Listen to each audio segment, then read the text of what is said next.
Our political editor, Beth Rigby, is here. And Beth, perhaps no surprise, Northern Ireland really dominating the agenda for the Prime Minister. Yeah, very much so. And what Keir Starmer did there was he asked him a series of quite detailed questions, knowing that Rishi Sunak was not going to stand at that dispatch box and answer them in any way while these negotiations are still going on. And I should say as well that it has been very tightly held. Someone told me that one of the ministers, Steve Baker, who's a key Brexiteer, wasn't even brought into the room in terms of finding out what any detail of a deal was until Monday this week. So everyone being kept out of the loop, apart from a core around the Prime Minister, which means the DUP don't necessarily know the contours of the deal. The Brexiteer wing of the party, the ERG, don't either.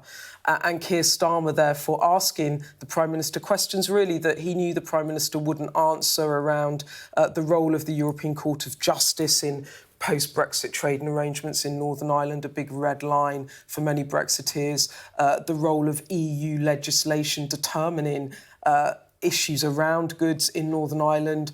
You heard Geoffrey Donaldson there, the DUP leader, saying that there was no sense of checks or any democratic consent, that these rules are imposed on the DUP by, as they would put it, a foreign government or a foreign body, and they don't have any recourse on that. So that's a red line for them. So how does that affect the deal?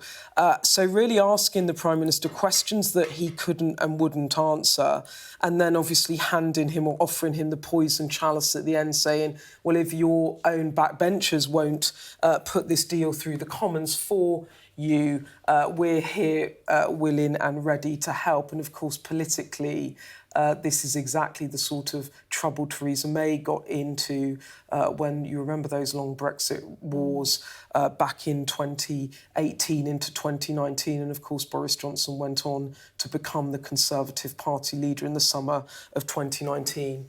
And really, this is a Prime Minister with a problem in terms of he's got to get the DUP on board. He then has to try and get the Brexiteers on board. All the while, there is Boris Johnson waiting in the wings, probably very happy to agitate if he sees these divisions playing out against the Prime Minister. So it's a really difficult tightrope that Rishi Sunak is walking. And what you saw there was not obfuscation, but you saw a Prime Minister that couldn't answer the questions, and it just gives a sense of, for all the momentum that Number 10 had last week, in the sense that this deal was going to get done, Rishi Sunak was going to unlock the problems that have, besieged previous Conservative Prime Ministers and sort out once and for all the problems around post-Brexit trading arrangements in Northern Ireland. With every day that passes, it seems like that quick solution is not there, and there's a lot of intensive negotiations.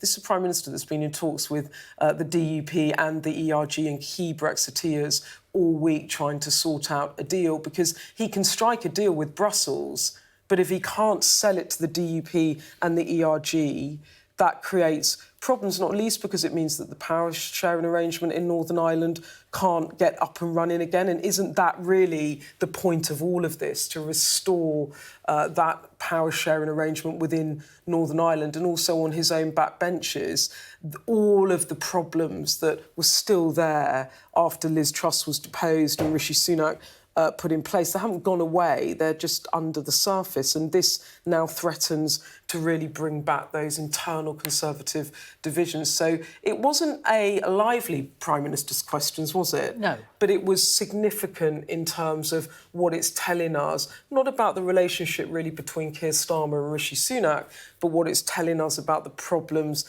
that Rishi Sunak now has with the backbenchers, and a massive wedge of them that always wanted Boris Johnson to remain Prime Minister and would very much like Boris Johnson back in power.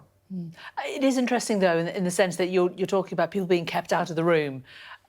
It suggests that the talks are actually achieving something, that there is progress being made. If there's stuff that they don't want people to know about, it means that they're actually getting stuff agreed, doesn't it? Stuff that they don't want people to know about, worries that it's going to leak. I think the issue is around these negotiations, which previous Prime Ministers and people that I've spoken to that were familiar with incarnations of this under Boris Johnson and then before Boris Johnson under Theresa May, is that for the DUP, what they want to see is a legal agreement. You heard Jeffrey Donaldson say it there. They want to see it in black and white. They want the legal text. It's the same as the ERG, who will always get lawyers to pore over these documents. And so the issue is if you keep everyone out until you struck a deal with Brussels and you don't bring these other parties in, then you might secure a deal, but if you can't sell the deal, what is the deal worth? And I think that's been some of the issues around it, which is why the idea that you can just bring everyone on board with discussing it without actually seeing an agreement. I mean, some of the Brexiteers that I've spoken to, and certainly one of the ministers that I've spoken to, keeps saying, well, we haven't seen a text yet. So some ministers are on resignation watch. And when you say, well, what are you thinking? Do you think you might have to resign? Can you not live with this in good conscience? Can you adhere to cabinet and collective government collective responsibility? They want to see the text, and the devil is in the detail, if you like. So for all of Rishi Sunak's tight negotiations with Brussels, he has to sell it to Northern Ireland and he has to sell it to his backbenchers. And that really is always the biggest hurdle in any of this.